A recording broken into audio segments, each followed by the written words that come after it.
Здравейте от нашия магазин София Детектори от мен Георги. Сега накратко ще обясня какво представлява комплекта GR4 Duo.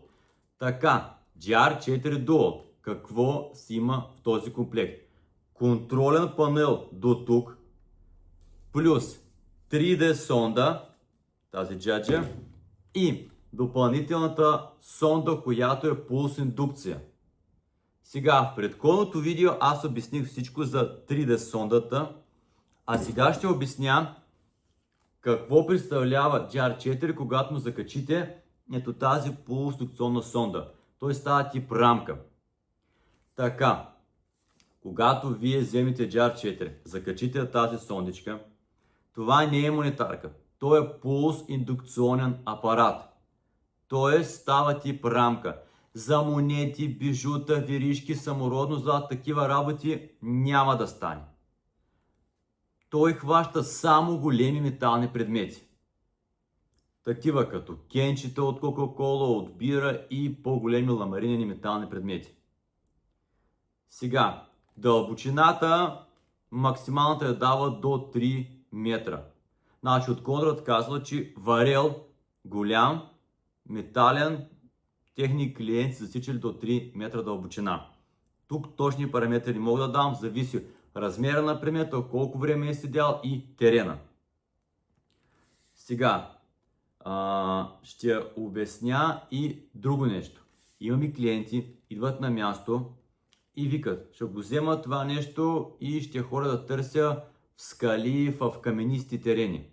Сега, камъни пробива, но големи скали с диаметър метър и по 2 метра да търсим съкровищ на Вълчан Войвода по-скоро няма да свърши работа. Такива магически уреди все още няма. Най-вече се използва за хоби и професионално търсене, но за нормални, адекватни терени.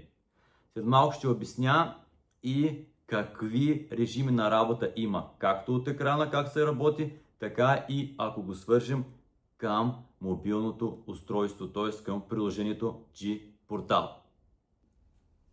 Сега, какви режими на работа имаме при пулс индукционната сонда на GR4? Имам детектор разширени и детектор бързо. Ще отворим първата опция, която е детектор разширени. Искам бутона OK и виждате, пише калибриране в процес. Т.е. по време на стартирането, и сега ще се върна обратно, по време на стартирането се прави автоматично калибриране на детектора към почвата. Сега, искам още веднъж. Ето, калибрира се към почвата. И какво имаме тук? Какви настройки? Какви опции? На екрана пише ценно и без стойност. Където е ценно, това означава, че уреда е намерил нещо цветно, цветен метален предмет. А ако е без стойност, значи ще е желязо. Тук отзад на гръб ще имам един тригер. Той изпълнява опцията на бързо нулиране на грунт баланса. Ако тая скала тук запълва в зелен цвят, значи е цветен метален предмет. Ако е в червен, значи е желязо. Тук имам опция, вижте, земя. Значи при опцията земя мога да увелича нивото, ако почвата е минерализирана. Ако е чиста, намалям нивото. Натискам надолу и задържам. Така, не, само секунда. Натискам един път надолу. И имам тук 3 настройки. Чувствителност увеличава силата на апарата да бъде по-дълбочинен. Втората настройка проследяване на земята. Ето, тракинг мод, иначе казано като при монетарките. Надолу. Тук последната настройка звук земя. От Конрад казва, че в този режим детекторът издава непрекъснат фонов звук, който се променя в отговор на цели или малки вариации в земята. Това помага на потребителя да засича по-точни разлики в земята или слаби сигнали от цели. Връщам се обратно. Така, още един път. Влизам в режим детектор бързо. Пак прави калибриране. Тук пак ценно, безценно, т.е. цветен метал, желязо. Пак имам опция, ето земя, максимално 5 нива или 0. А ако имам терен, почвата ми е с високо ниво на минерализация, дигам нивото. на земя. Ако е нормална почва, няма минерализация, свалям до 0.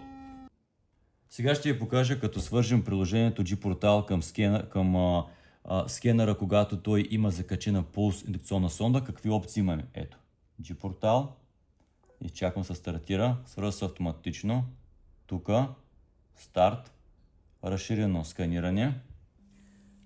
Тук имам пак опция отгоре показани известно, или цветен метал, или желязо ще го дава, калибриране, чувствителност, звук, тракинг мод, грунт баланс. Става вече по-професионално. И втората опция е режим Pinpoint. Все едно ползваме при някой полуиндукционен апарат режима Pinpoint. Имаме опция и калибриране. Това са опциите, когато ние работим с сондата пулсиндукционната. Пак ще се повторя, тя не е за малки предмети, тя е за големи метални предмети на голяма дълбочина. И най-важното, дето се казва, с повече търпение, повече практика ще има късмет. Както се казва, който търси, намира. Благодаря за вниманието.